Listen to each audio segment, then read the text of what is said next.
Assalamualaikum warahmatullahi wabarakatuh. Selamat datang di Kakak Media, program kajian yang menghadirkan pembahasan relevan seputar mahasiswa, media, dan nilai-nilai Islam. Kakak Media hadir untuk menemani mahasiswa untuk mendapatkan sebuah ketenangan dan sudut pandang baru di tengah banyaknya pikiran modern seperti saat ini. Tema kali ini mengajak kita untuk melihat kembali peran pemuda sebagai motor perubahan dan juga sekaligus bagaimana iman menjadi fondasi untuk memanfaatkan sebuah teknologi, peluang, dan juga tantangan zaman. Sebelum kita masuk lebih lanjut ke pembahasan, alangkah baiknya kita ditemani oleh seseorang yang dapat memberikan sudut pandang yang jernih. Alhamdulillah sekarang kita sudah bersama dengan narasumber yang sangat luar biasa. Langsung saja kita sambut Kak Aini. Oke Kak Aini, Assalamualaikum. Waalaikumsalam. Bagaimana kabar Kak Aini? Alhamdulillah luar biasa baik ya, walaupun mungkin agak kurang fit kali ini. Oke. Nah udah siap ya Kak Aini untuk kita ajak berdiskusi? Insya Allah siap. Oke. Nah Kak Aini, dalam sejarah Islam ya, kita sering sekali mendengar bahwa para penggerak perubahan adalah para pemuda. Nah, boleh dijelaskan nih Kak Aini, bagaimana sih menurut Kak Aini ya, para pemuda ini menjadi posisi yang sangat penting di era seperti saat ini dalam berdakwah, juga dalam sebuah peradaban. Oke, baik. Nah, kalau kita berbicara soal pemuda yang menjadi penggerak dari sebuah peradaban, itu benar sekali, karena kalau misalnya kita melihat ke belakang, kita lihat sejarah-sejarah pada zaman Nabi, itu banyak sekali kisah-kisah pemuda yang sangat inspiratif. Seperti contohnya kisahnya Ali bin Abi Thalib, yang beliau ini merupakan salah satu dari as-sabiqunal awwalun ya, orang yang pertama kali masuk Islam. Padahal pada saat itu beliau ini baru berusia 10 tahun. Bahkan beberapa riwayat ada yang mengatakan beliau ini baru berusia 7 tahun. Nah, idealnya, realitanya kan saat ini umumnya anak usia 7-10 tahun ini kan belum punya tujuan hidup sendiri gitu ya. Dia belum punya pandangan tentang kemana arah hidupnya. Tapi pada saat itu Ali bin Abi Thalib dengan usia yang sebelia itu, beliau sudah punya keberanian untuk memutuskan masuk Islam. Padahal orang tuanya sendiri, yaitu Abi Thalib ya, paman Nabi Muhammad sendiri, itu beliau tidak masuk Islam sampai beliau wafat. Tapi Ali bin Abi Thalib punya keberanian itu untuk memutuskan masuk Islam. Ini luar biasa sekali. Kemudian kalau kita lihat sejarah lain, yaitu ada kisahnya Usamah bin Zaid. Beliau ini luar biasa sekali karena mampu menjadi pemimpin perang, menjadi panglima perang di usia ke-17 tahun. Ini luar biasa, sangat hebat sekali. Nah, kemudian mengapa kok pemuda ini punya peranan penting gitu ya dalam suatu pergerakan peradaban? Karena sebagaimana yang kita tahu ya Kak, masa muda ini kan berarti masanya membara-bara gitu ya, berapi-api. Di masa muda ini kita punya semangat yang kuat, kita punya cita-cita yang tinggi, kemudian kita punya keberanian untuk memperjuangkan kebenaran. Seperti itu. Oke nih Kak Aini, jadi mengapa pemuda itu sangat menjadi peran penting ya di dunia saat ini, karena memang pemuda itu masih mempunyai rasa menggebu gitu. Betul ya. sekali. Oke, nah Kak Aini nih, melihat zaman seperti saat ini, apa sih tantangan terbesar pemuda nih di era modern seperti saat ini menurut Kak Aini? Nah, kalau kita berbicara soal tantangan ya Kak, sebenarnya tidak bisa kita pungkiri, tantangan para pemuda saat ini tuh sebenarnya tantangan internal. Artinya apa? Artinya tantangan yang berasal dari diri kita sendiri. Nah, kebanyakan dari kita ini lalai dan terlena dengan usia muda ini. Karena kita berpikir kan usia muda ini nggak bisa terulang lagi gitu ya. Jadi biasanya kita ini happy-happy, kita isi dengan foya-foya dan beberapa hal-hal yang sia-sia lainnya. Padahal jelas Rasulullah mengatakan iltanim khamsan qabla khamsin. Manfaatkanlah 5 perkara sebelum datang 5 perkara. Dan yang pertama disebutkan adalah syababaka qabla haramika. Artinya manfaatkanlah masa mudamu sebelum datang masa tuamu. Nah, benar bahwasanya masa muda itu tidak akan kembali, tapi bagaimana seharusnya kita memanfaatkan masa muda itu? Bagaimana caranya kita memaksimalkan masa muda itu? Oke nih Kak Aini, jadi kita sebagai pemuda harus bisa memanfaatkan ya sebuah 5 perkara sebelum datangnya 5 perkara. Salah Betul. satunya yaitu masa Masa muda muda kita sebelum datang masa tua. Oke, luar biasa sekali.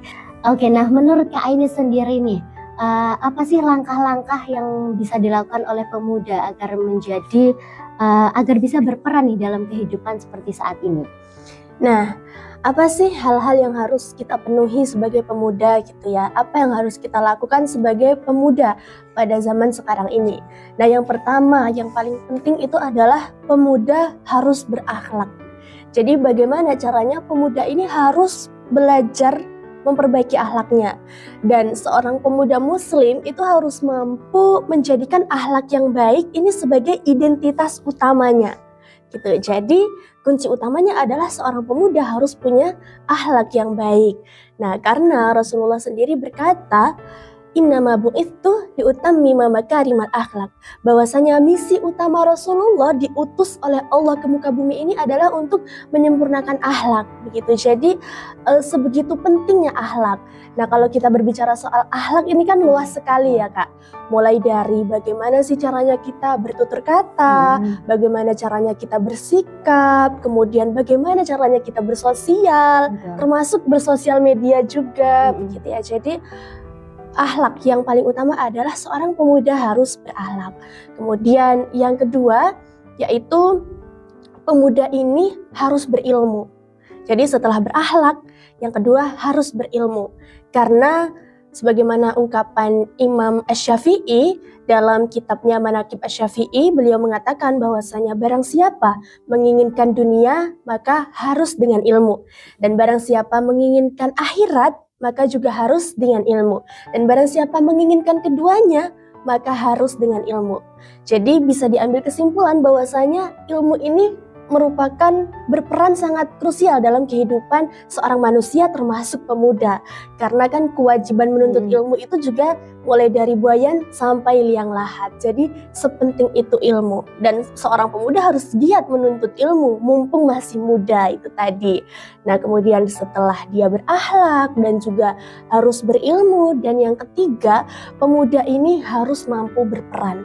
Jadi kan setiap dari kita itu pasti punya perannya masing-masing, pasti punya porsinya sendiri-sendiri, dan tanggung jawab kita adalah kalau kita sudah tahu nih peran kita bagaimana, dan kita harus berani menjalankan itu. Kemudian kita harus melakukan apa yang seharusnya kita lakukan, kemudian tentunya memberikan dampak untuk lingkungan, dan tentunya dampak yang positif begitu. Oke nih Kak Aini, jadi sangat luar biasa sekali ya. Peran pemuda itu sebetulnya tuh satu, harus berilmu, berakhlak, kemudian berilmu dan juga berperan. Oke. Karena memang ya teman-teman, kalau kita ingin mendapatkan dunia, kita harus menggunakan ilmu. Kalau kita menginginkan akhirat, kita juga harus menggunakan ilmu. Dan kalau kita menginginkan keduanya, kita juga harus menggunakan ilmu. Seperti itu ya Kak Aini. Tetapi sebelum ilmu, kita perlu akhlak ya, karena akhlak itu lebih tinggi daripada ilmu, seperti itu ya. Oke. Nah, oke nih Kak Aini, boleh dong memberikan pesan-pesan ya sebelum kita akhiri perjumpaan kita nih untuk teman-teman yang udah menyimak, silakan.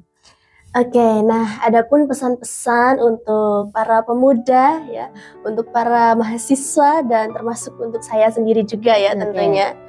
Nah, mari bersama-sama kita menjadi pemuda yang luas ilmunya. Mari kita bersama-sama menjadi pemuda yang tinggi akhlaknya. Mari kita bersama-sama menjadi pemuda yang baik akidahnya dan memberikan manfaat untuk sekitar. Jadi kita sebagai pemuda ini tidak hanya ikut-ikutan gitu ya, tapi kita juga harus mampu berusaha bagaimana caranya kita menjadi obor penerang untuk memberikan cahaya di sekitar kita. Oke, betul sekali. Terima kasih ya Kak Aini. banyak sekali ya teman-teman kita udah dapat ilmu dari narasumber kita. Karena memang sebetulnya kalau kita menjadi pemuda nih, pemuda yang berperan, bukan pemuda yang baperan seperti Betul itu. sekali. Karena kita sebagai pemimpin di kemudian hari, Bener kita banget. membutuhkan akhlak, kemudian ilmu, dan juga peran kita. Kalau kita mempunyai keduanya tapi kita tidak berperan, mustahil lah ilmu itu dan juga tidak bermanfaat. Betul. Seperti itu ya.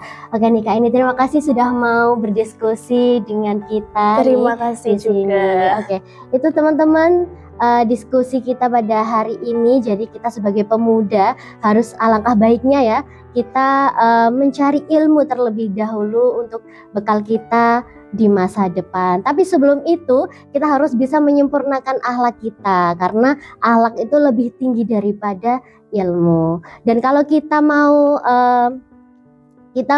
menginginkan dunia, kita harus menggunakan ilmu. Mau menginginkan akhirat, kita juga harus ilmu. Dan ketika mau menginginkan dua-duanya, kita juga perlu ilmu. Seperti itu.